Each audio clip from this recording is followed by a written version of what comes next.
que estás nos céus, grandioso és tu, Senhor.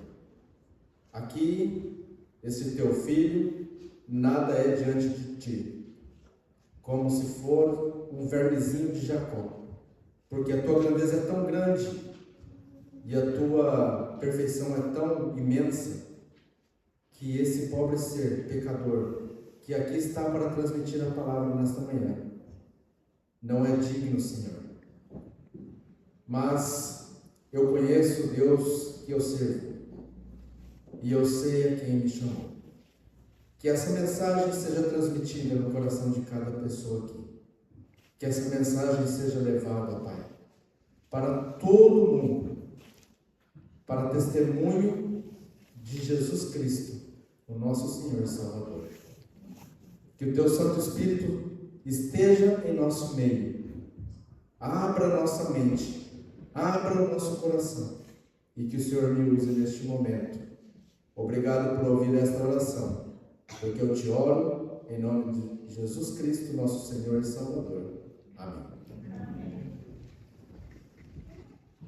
Irmãos, eu quero convidar vocês a vir comigo, a abrir a sua Bíblia em Isaías, no capítulo 6.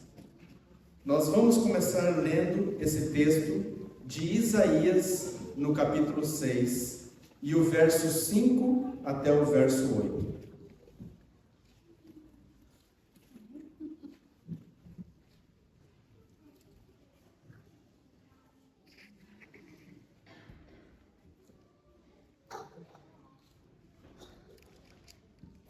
Se alguém não tem a Bíblia, pode abrir no celular, não tem problema. O importante é que nós lemos o texto bíblico.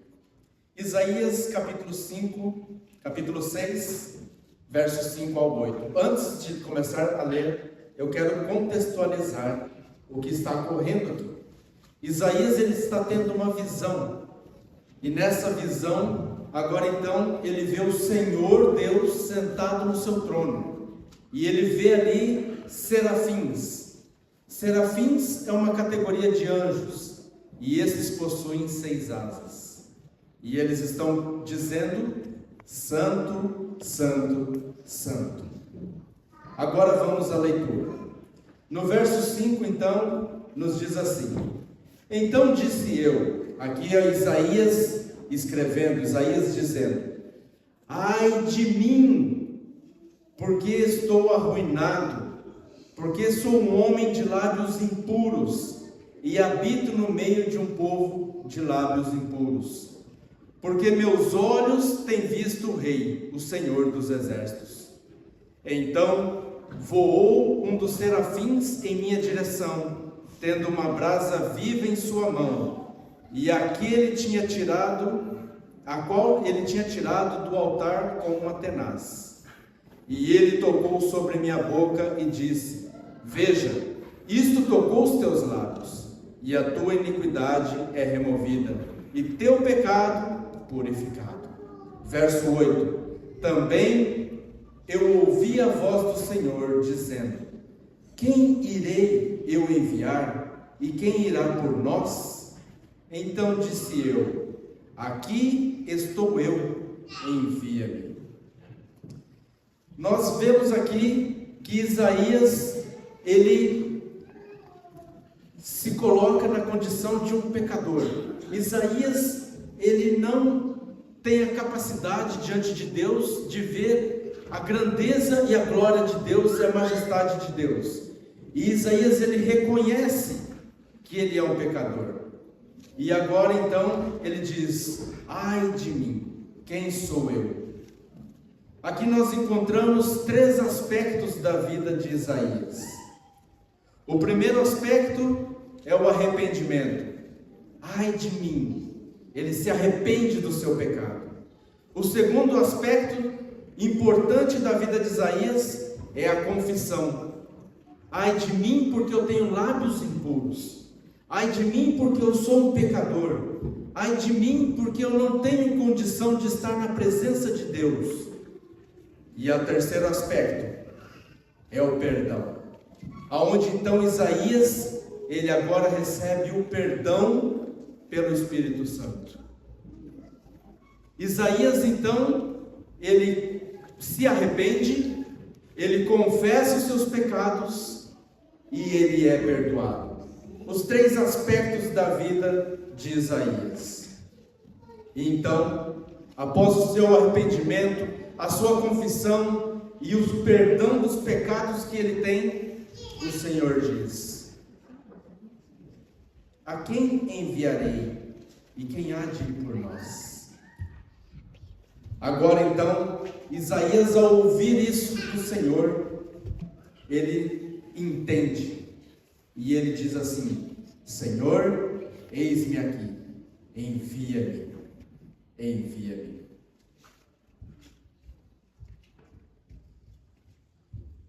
Quantas vezes Deus está nos chamando, e será que nós estamos entendendo? Veja, Isaías era um homem pecador, como eu e você.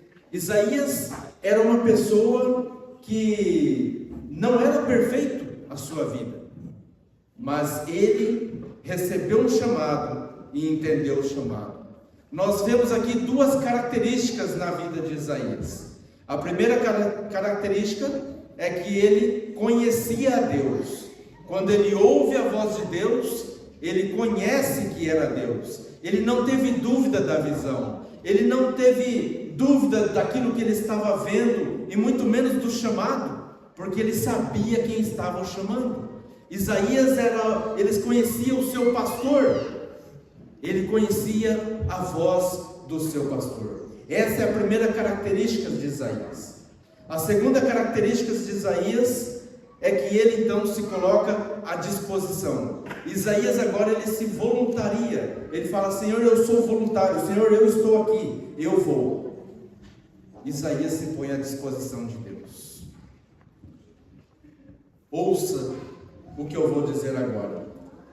Deus sempre tem uma missão para todos aqueles que estão dispostos a servir. Repete comigo.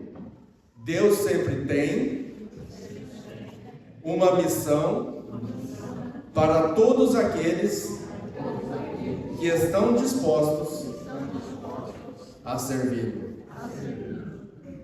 Vamos a Mateus capítulo 10, verso 6.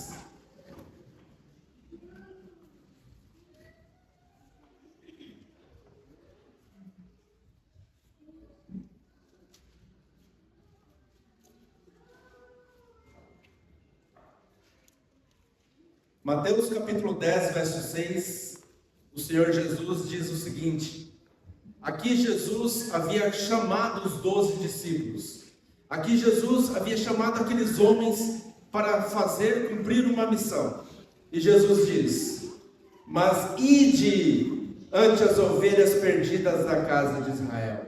Quem são as ovelhas perdidas da casa de Israel? Aqueles que um dia estiveram na casa de Israel.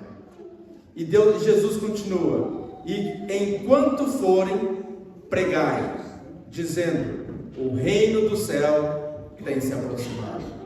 Jesus diz aos discípulos: vai aos perdidos da casa de Israel, e quando for, pregue a eles, anuncie, diz a eles que o reino do céu se aproxima, que o reino dos céus está chegando. Vai, ide. Nos conta a história, um missionário batista, ele veio para a Inglaterra de suas missões, e ele veio na Inglaterra, então ele começou ali, ele veio para poder falar para as pessoas das suas missões no estrangeiro, e como as pessoas podem ser missionárias. Então, aquele missionário estava no púlpito, falando sobre suas missões, pregando, e vem entrando o pastor da igreja com o seu filhinho de 8 anos. Eles vêm entrando, sentaram nas primeiras cadeiras, nos primeiros bancos. O menino sentou e começou a prestar atenção, porque o menino queria saber como ser um missionário nas terras estrangeiras, como ser um missionário aonde ele estava. E aquele homem então, ele começa a falar sobre as suas missões, e ele vai falando, e por 1h30 mais ou menos, ele faz aquela pregação.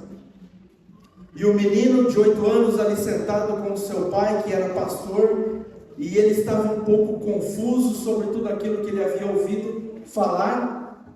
E quando esse missionário termina, então ele sai, e o pai do menino chega até ele e diz assim: missionário, o meu filho quer lhe perguntar algo.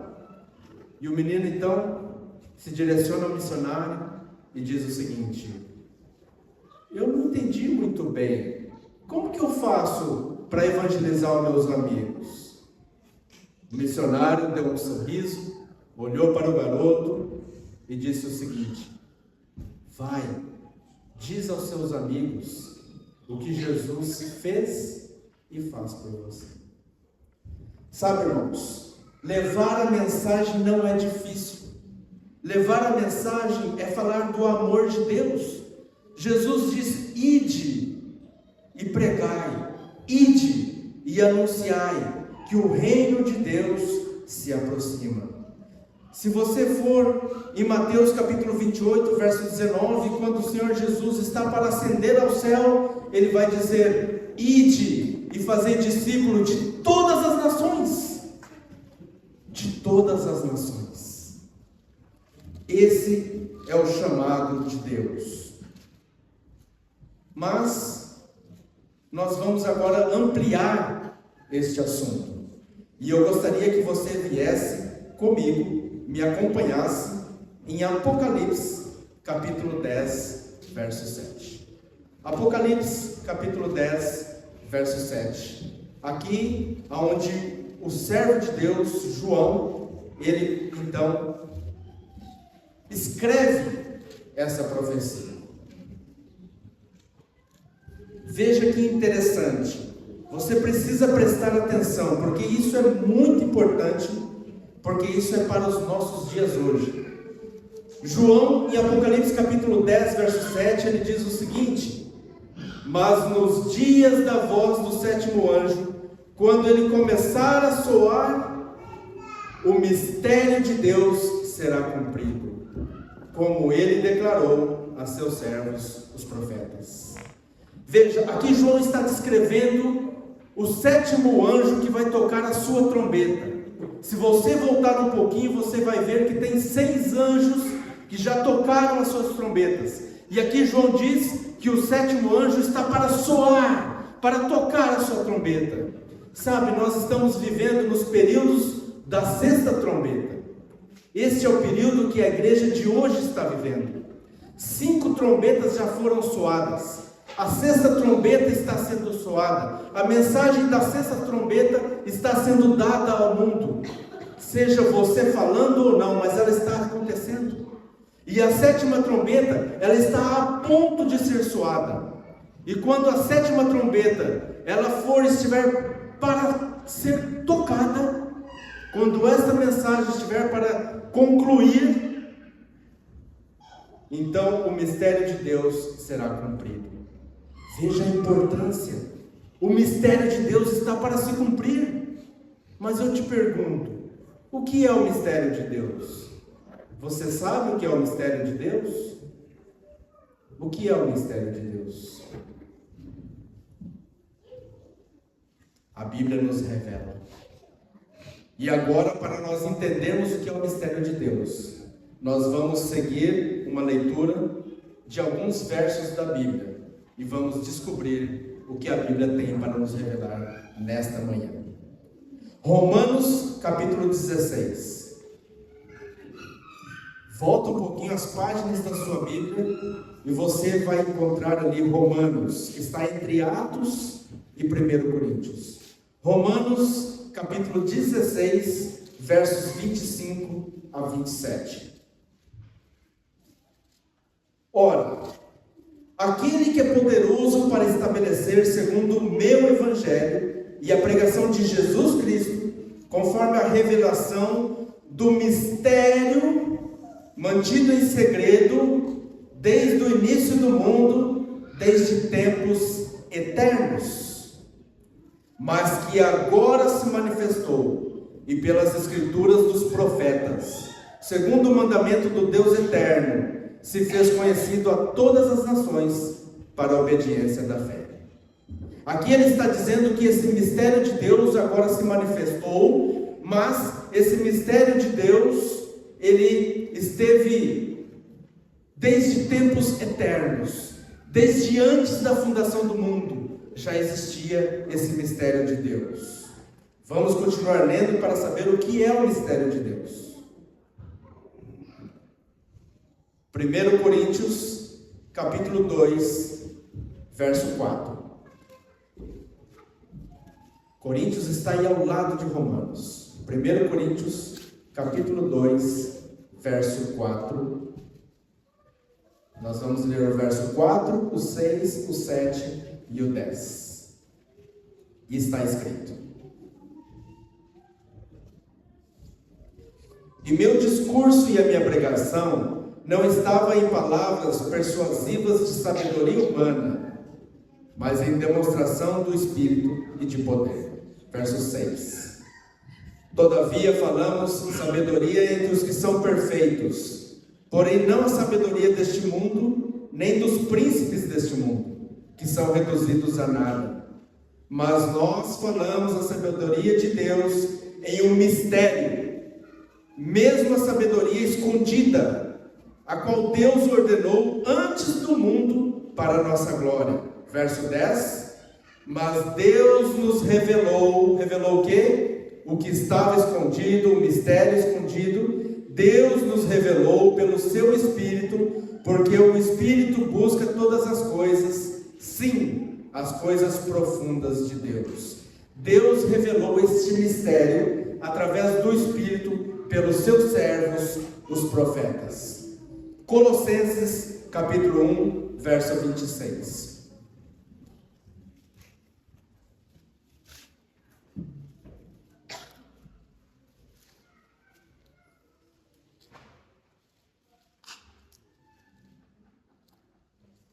Colossenses, capítulo 1, verso 26.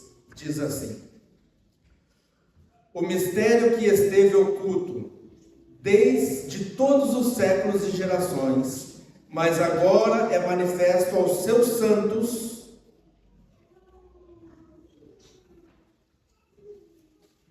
verso 27, aos quais Deus quis fazer conhecer quais são as riquezas da glória deste mistério entre os gentios, que é Cristo em vós, a esperança da glória. A manifestação deste mistério nos santos, Cristo em nós. Agora, 1 Timóteo, capítulo 3, verso 16.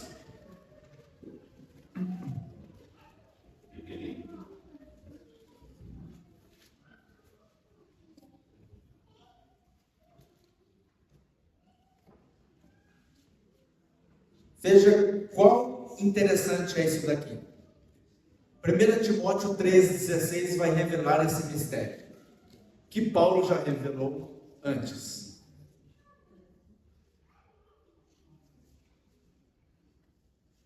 E sem controvérsia, grande é o mistério da piedade.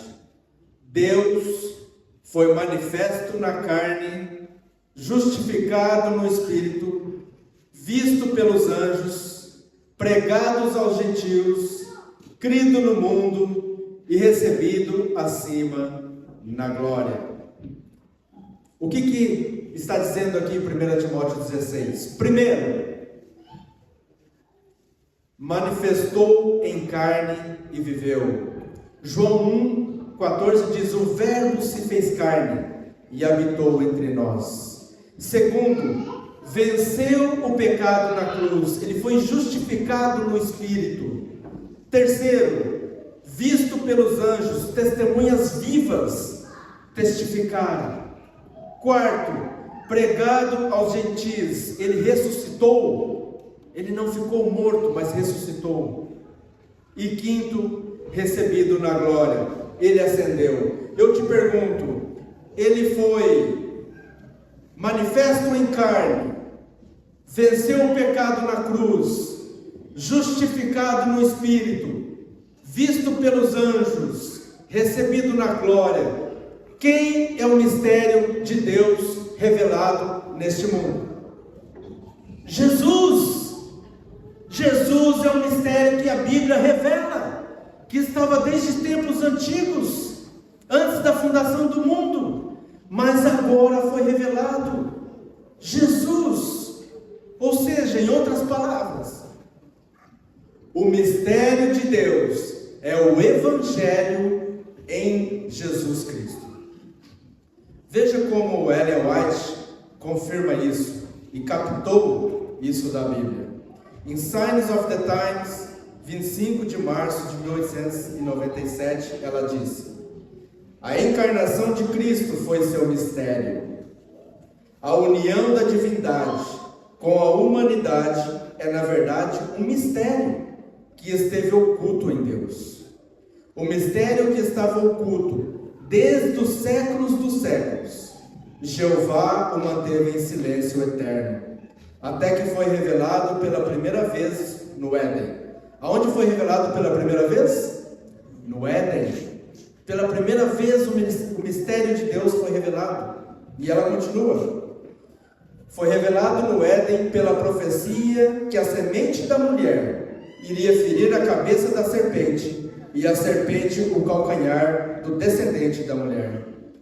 A parte que Cristo deveria desempenhar quando veio a esta terra era apresentar ao mundo este mistério que havia mantido em silêncio pelos séculos eternos, antes da criação do mundo, antes que o homem fosse criado.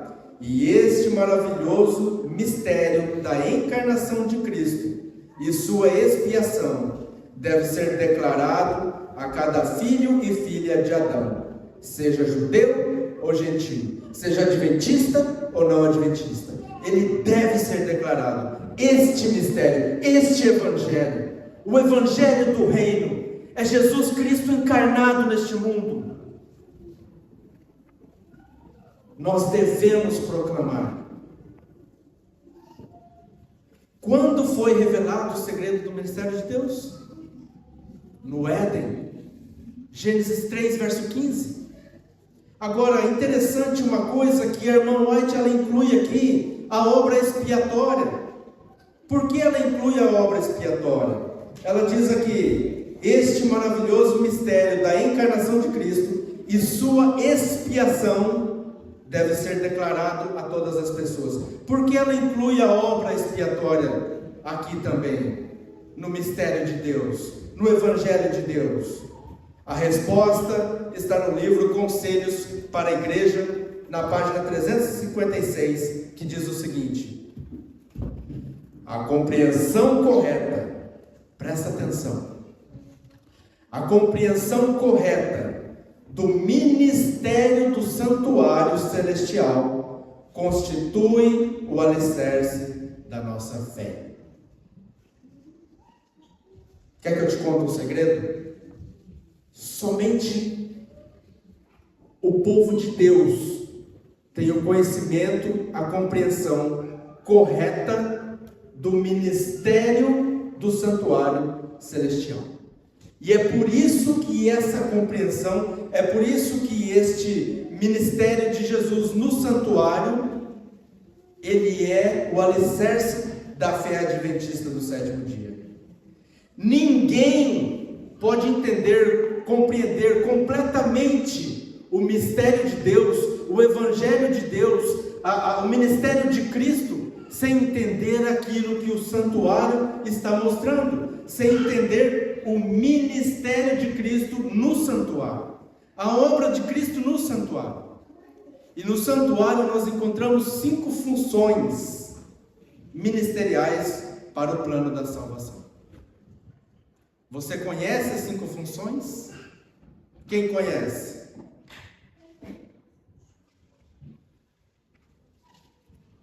As 5 funções para o plano da salvação no santuário, nós encontramos o acampamento, nós encontramos o átrio, que seria o pátio, ou nos dias de hoje dizemos quintal, nós encontramos o lugar santo do santuário, santíssimo do santuário, e volta novamente para o átrio ou para o pátio. Essas são, dentro do santuário, quando Deus manda Moisés construir o santuário, ali representa as 5 funções ministeriais de Cristo Jesus. Lá no acampamento, nós encontramos a lei de Deus. A lei de Deus diz assim, que nós temos que viver uma vida perfeita. Nós não podemos pecar, nós não podemos errar, nós temos que ser perfeitos. Agora eu pergunto, nós somos perfeitos? Tem alguém aqui que não tem pecados? Eu tenho de monte. Ninguém é perfeito neste mundo. A palavra de Deus diz que todos pecaram, em Romanos 3:23, e todos destituídos estamos da glória de Deus. Ninguém é digno de seguir o que a lei exige de nós. Mas embora a lei exija absoluta perfeição, não há justo nenhum nessa terra. E é por essa razão que Jesus veio a este mundo. Jesus veio a este mundo para Ele poder cumprir, para Ele poder viver a vida que eu e você não podemos. Jesus veio a esse mundo para viver uma vida perfeita. Ele veio tecer um manto perfeito de justiça, porque Ele viveu aquilo que a lei exige de nós. Sempre quando nós estudamos o santuário, começamos pelo átrio, mas nós devemos começar pelo acampamento, porque antes de levar o cordeiro para o sacrifício, deveria verificar se este cordeiro, ele era sem mancha, sem defeito, porque este cordeiro era um símbolo da vida perfeita de Jesus. Segundo Apocalipse, segundo Isaías 53, verso 9, diz que Jesus nunca cometeu injustiça, nem houve engano em sua boca. Portanto, Jesus primeiro ele tinha que viver uma vida perfeita, a vida perfeita que nós deveríamos ter vivido em nosso acampamento, em nosso meio, mas nós não podemos. E é por isso que lá no acampamento nós encontramos o quê? Nós encontramos a vida perfeita de Jesus em favor de toda a humanidade. No átrio, Jesus morre. Ali está o altar de sacrifício. Entendemos que Jesus deveria viver em nosso lugar, o que a lei exige, mas não para por aí. Precisava pagar o preço dos pecados. A lei diz: obedeça-me e viverás. Mas se não me obedecer, o que a Bíblia diz? O salário do pecado é a morte. Se não obedece a lei, morre. Então alguém tinha que pagar o preço. Alguém tinha que morrer em nosso lugar, porque nós não podemos ser perfeitos, ser sem pecado. E ali Jesus então, Ele morreu em nosso lugar, para pagar o preço dos nossos pecados, e morreu pelo pecado de toda a humanidade, em todas as épocas. Amém? Agora eu te pergunto, Jesus, Ele morreu pelos pecados de toda a humanidade, em todas as épocas. Jesus perdoou todos os pecados de todos os seres humanos na cruz? Sim ou não? De novo, Jesus perdoou todos os pecados de todos os seres humanos na cruz? Sim ou não? Não! Ele não perdoou. Na cruz Jesus, Ele fez provisão para perdoar os pecados. A palavra de Deus diz que o perdão é algo individual e não corpóreo. 1 João 1, verso 9 diz que se confessarmos os nossos pecados, Ele é fiel e justo para nos perdoar. Tem que haver arrependimento, tem que haver confissão. Eu não posso ser perdoado por Jesus. Jesus fez a provisão do perdão na cruz, mas eu não posso ser perdoado por Jesus se eu não me arrepender, se eu não confessar, se eu não for até Ele confessar os meus pecados. É impossível. Eu preciso me arrepender. Eu preciso confessar os meus pecados. E só o Espírito Santo pode colocar isso no meu coração. Ou seja, a obra de Cristo no lugar santo, no primeiro compartimento do santuário, agora como intercessor, é aplicar a sua morte às pessoas que vão até Ele arrependidos, confessando os seus pecados e confiando na vida e no sacrifício de Jesus em seu favor. E quando eu me arrependo, quando o arrependimento ele vem de Deus e eu confesso os meus pecados, Jesus faz o quê? Segundo Miqueias 7,19, ele pega os meus pecados, lança nas profundezas do mar e nunca mais se lembra.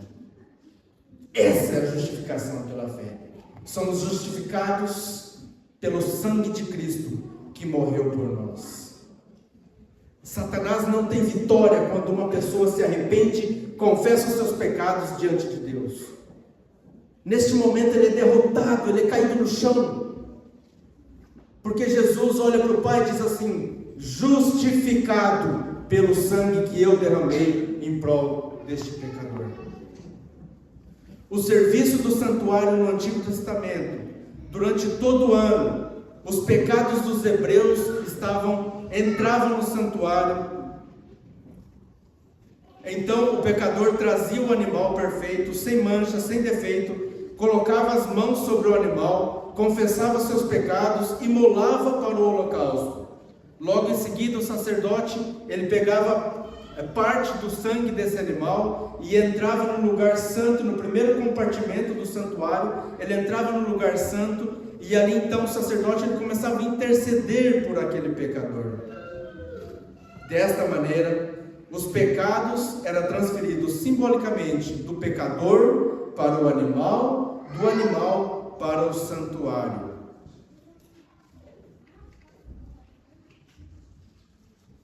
Através da intercessão sacerdotal. E durante todo o ano isso acontecia, era todos os dias. O sacrifício era diário, era de manhã, era tarde, era de manhã, era tarde. Todos os dias tinha pessoas indo ali, confessando os seus pecados, porque havia se arrependido, e o santuário ia sendo contaminado simbolicamente por aquele sangue do animal que havia sido morto. Quando você se arrepende dos pecados, confessando a Deus e confiando em Jesus, que é o Cordeiro de Deus que tira o pecado do mundo, você não precisa se preocupar, porque neste exato momento pode ter a certeza do perdão de Deus. Amém? Essa é a promessa de Jesus para você hoje. Ele é quem intercede por você diante do trono da graça de Deus. O problema então é que agora o santuário ele se contamina. O santuário ele precisa ser purificado. E essa purificação do santuário se realiza onde? A obra de purificação do santuário se realiza no lugar santíssimo do santuário. O propósito do lugar santíssimo é tornar o santuário purificado dos pecados que entraram ali. Uma vez ao ano, era o dia da expiação, Yom Kippur. Uma vez ao ano, no 10º dia do mês, o sumo sacerdote, ele fazia a purificação do santuário e de todo o povo de Israel. Este era considerado o dia mais sagrado do ano. E agora os pecados, simbolicamente, eles se movem ao contrário.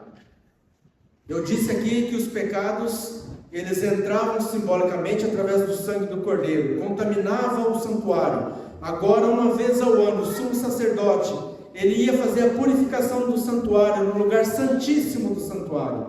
E agora, então, os pecados, eles se movem de forma contrária, ou seja, eles têm que sair daquele lugar. E o que acontecia? O sumo sacerdote, depois de fazer ali a sua obra de expiação pelo pecado do povo e purificação do santuário, ele saía. E ele voltava novamente para o pátio, para o átrio. E ali no átrio se encontrava 2 bodes, um para o Senhor, um para Satanás. Um representava Deus, o outro Satanás. E eles lançavam sorte. E aquele bode que representava Satanás era chamado bode Azazel, ou bode emissário. Ali então o sumo sacerdote chegava, colocava a sua mão em cima da cabeça desse bode emissário, do bode Azazel. Ele pronunciava todos os pecados de todo o povo de Israel, que foi falado durante todo o ano, e simbolicamente transferia esses pecados que havia contaminado o santuário, transferia para esse bode Azazel, para esse bode emissário. Vinha um sacerdote, levava o bode para o deserto, e lá ele ficava até a morte, sem água, sem comida, e lá ele morria. Esse bode Azazel significa Satanás, o instigador e originador do pecado. Jesus, quando voltar a este mundo, ele ficará no mundo sem ter ninguém para tentar. Ele ficará no mundo durante 1000 anos, como se fosse num deserto. E então depois ele terá a sua sentença final. E não haverá mais pecado e nem pecadores. Assim será purificado o santuário de Deus. Ficou claro aqui as 5 funções ministeriais do plano da salvação? O primeiro, então, nós temos o acampamento, certo? Depois, o átrio. Nós temos o lugar santo, o lugar santíssimo, e depois volta no átrio novamente, onde se encontra o bode emissário. Agora eu pergunto, desses 5 passos da obra de Cristo, a sua obra no acampamento, no átrio, no lugar santo, no lugar santíssimo, no átrio novamente, desses 5 passos, qual desses passos podemos afirmar que é a verdade presente, a verdade para hoje? Qual desses passos? Para cada época, a serva de Deus diz que há uma verdade presente. Quando Jesus veio à terra, a verdade presente era que ele veio viver como Cordeiro de Deus que tira o pecado do mundo. Ao morrer na cruz, a morte de Cristo foi a verdade presente para aquela época.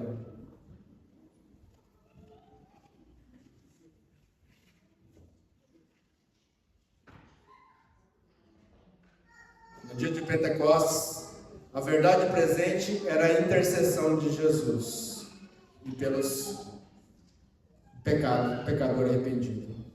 Mas onde Jesus está hoje? Hoje, Jesus está no lugar santíssimo do santuário celestial. E é isso que nós temos que pregar para as pessoas. Nós temos que falar para as pessoas o que Jesus está fazendo hoje. Nós estamos vivendo no dia da expiação. Nós estamos vivendo nos dias da purificação. Nós estamos vivendo nos dias que o mistério de Deus está para se cumprir. A última trombeta, a trombeta do 7º anjo está para ser soada. E nós precisamos mostrar ao mundo que isso está acontecendo, que a porta da graça está para se fechar, que muito em breve, vai acabar o tempo. 1 Pedro 2,9 diz: vós sois a geração eleita, o sacerdócio real, a nação santa, o povo adquirido, para que anuncieis as virtudes daquele que vos chamou nas trevas para a sua maravilhosa luz. Meus queridos, nós devemos nos colocar como Isaías: Senhor, eis-me aqui, envia-me. Nós temos uma missão. Os nossos pais, os pais dessa igreja, eles cumpriram com a sua missão. Mas a missão não parou por ali. Apocalipse, no capítulo 10, diz que nós devemos profetizar novamente. No capítulo 10, verso 11 diz: You must prophesy again. Você deve profetizar novamente. Profetizar aquilo que eles profetizaram. Nós devemos falar sobre o Evangelho. Nós devemos falar sobre o mistério de Deus revelado em Jesus Cristo. Jesus Cristo nasceu. Jesus Cristo viveu uma vida perfeita. Jesus Cristo morreu por nós. Ele ressuscitou, ascendeu no céu, intercede por nós e está fazendo expiação pelos nossos pecados.